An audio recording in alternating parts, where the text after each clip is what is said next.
and good day. Happy whatever day it is that you watch this. We're doing lesson 21 today in the Miracle Book and day 19 in the Hope Book. And so we shall begin. I am determined to see things differently. I am determined to see things differently. I am determined to see things differently.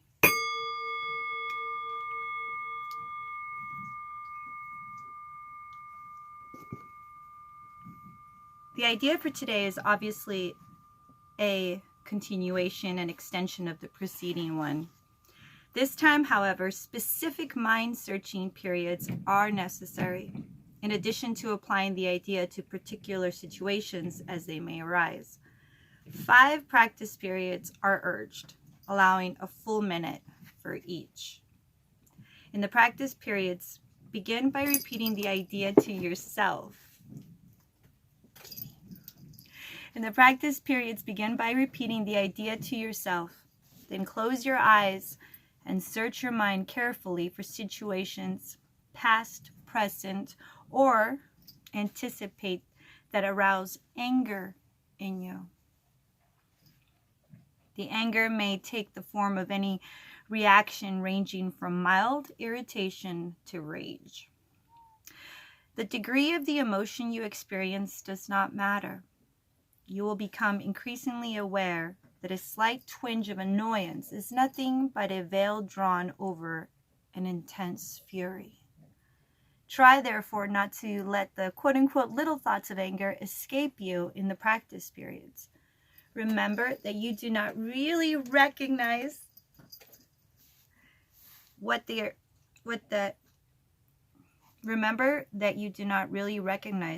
arouses anger in you. Wow, that's scary. Remember that you do not really recognize what arouses anger in you, and nothing that you believe in this connection means anything. It goes back to a few lessons back when I was talking about there is no small anything, whether it be small or large, if it's equally disturbing to your peace. End of story. You will probably be tempted to dwell more on some situations or persons than on others, on the fallacious grounds that they are more obvious. This is not so. It is merely an example of the belief that some forms of attack are more justified than others. I'm going to repeat the following. You will probably be tempted to dwell more on some situations or persons than on others, on the fallacious grounds that they are more obvious, quote unquote. This is not so. It is merely an example of the belief that some forms of attack are more justified than others. As you search your mind for all the forms in which attack thoughts present themselves, hold each one in mind while you tell yourself, I am determined to see, name a person, differently. Or I am determined to see, specify the situation, differently. I'm going to repeat those. I am determined to see blank person differently. I am determined to see specific situation differently. Try to be as specific as possible. You may, for example, focus your anger on a particular attribute of a particular person, believing that the anger is limited to this aspect. If your perception is suffering from this form of distortion, say the following. I am determined to see the specific attribute in the specific person differently.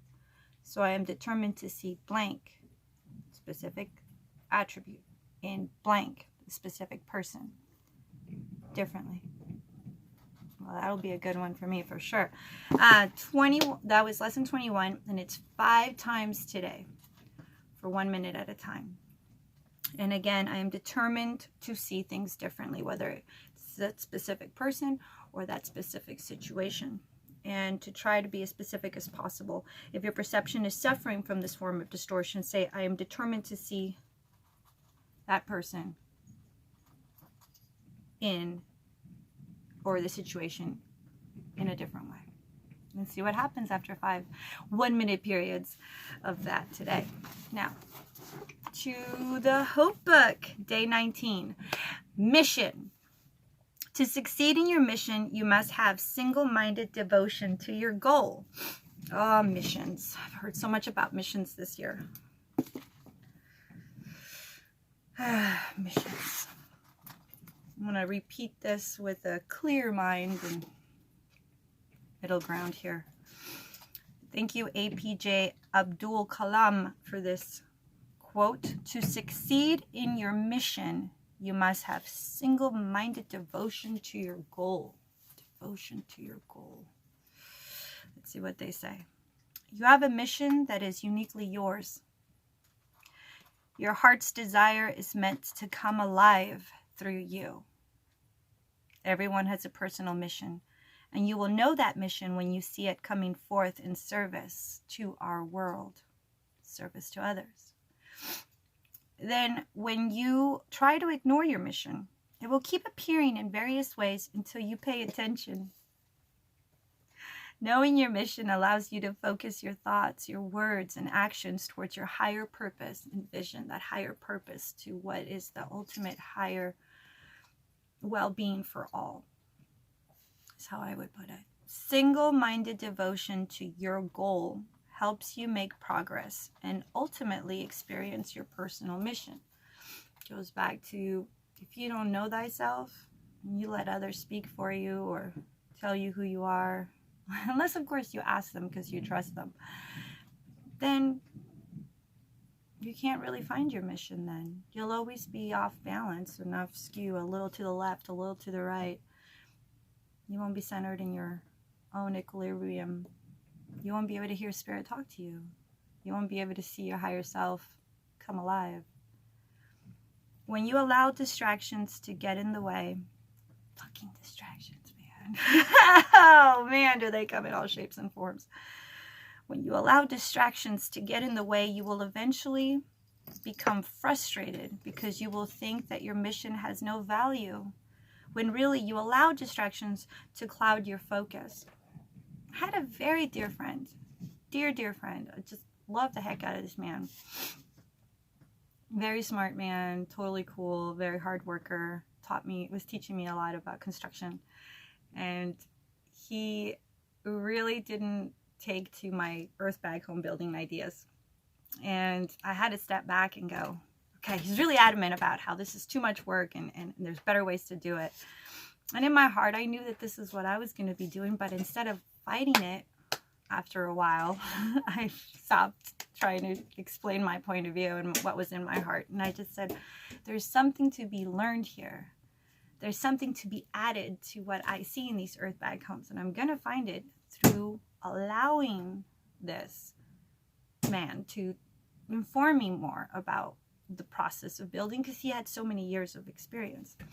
So whenever you find yourself in a situation where you know your heart's desire and someone resists it, look at their attributes. Now, this man was a lovely hearted man that meant nothing but positive. He was very strong about it, and he was very resistant to the earth bag home idea completely. And he was like, no, it's a bad idea. No, you shouldn't do that. But instead of fighting it and resisting it, I stood my ground in my heart after a while of arguing with him. And I was just like, just learn. Just let it rest and learn. And I know I would have had I stuck around, but situations being what they were, I didn't. But it was a beautiful experience to learn that you don't really have to justify yourself. And if someone is really resistant against you and they have a good heart, well, maybe there's something to be taught there. Maybe I needed to let go of my resistance against hearing his point of view. All comes back to, where is their heart?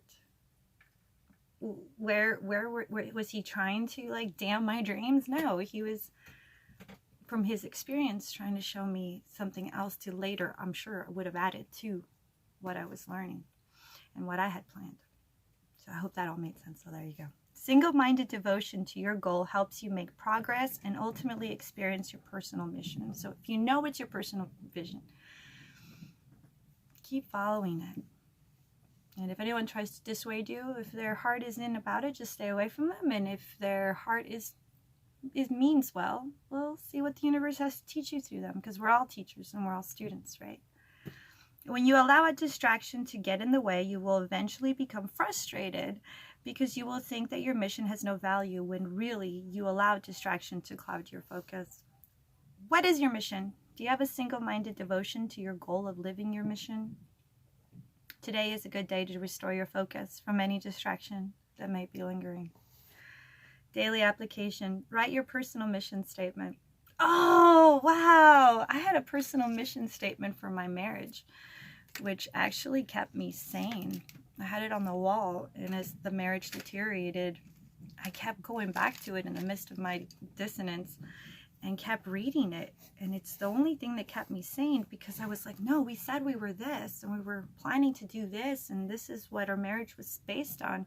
And as I saw each of those attributes and each one of those goals not being met in any way, shape, or form, I was like, no, I'm not crazy. This is what I got into, and this is not at all what we're doing. And so as the marriage deteriorated, that literally kept me sane. So as sane as I could under the circumstances. But go ahead and work on your personal mission statement. Look it up on Google. And him and I actually had written it together, which is, again, what kept me sane. I was like, no, this was it. And now remember, every 3 months, every 6 months, every year, to get together with yourself or your group or whatever the mission statement comes from. Look it up, get the attributes of what a mission statement is, present it to yourself, and make sure to be able to allow space to alter it as the universe evolves around you and you grow, or, change or come against things or overcome things. You're going to find yourself altering your mission statement, not drastically, by little, as well it should. So write your own mission statement, and it'll help you with your focus here. I'm going to do that. I'm going to do this. I haven't done this for myself. I just did it for that marriage that one time. Highly recommended. Write your personal mission statement. Feel your inner connection to your mission as you read it aloud. Why is it important to read aloud? Because it involves more of the senses. And as we speak it out loud, I know for me personally, auditory-wise, it springs up different things in my head to look into that if I had just read it internally, I wouldn't have. That's why I often read out loud, of course. Feel your inner connection to your mission as you read it aloud. Take at least 2 action steps towards expression of your mission. Well, it doesn't tell you how often to take these action steps. Well, that will vary depending on circumstances and on how much you're able to focus and, what it is that you're doing. So sometimes you have to wait for funds, or you have to wait to get more education, or you just have to wait for the right partners or other circumstances like that. So, but action step-wise, figure it out. And if it's 2 action steps a month, or 2 action steps every week, or if it's 2 action steps a day, depending on what you're working on, whether it be a garden or whether it be, a lifelong dream of creating a center or something like that, a health center. 2 action steps. Only you can tell you what that timeline is going to be. If you know thyself, if you stand with yourself, if you honor yourself. So there we go. Mission, day 19. We'll move on to lesson 22 tomorrow on the Miracles book. And tomorrow, just for Christmas, will be apparently love. Tomorrow is love. Love you guys. Namaste.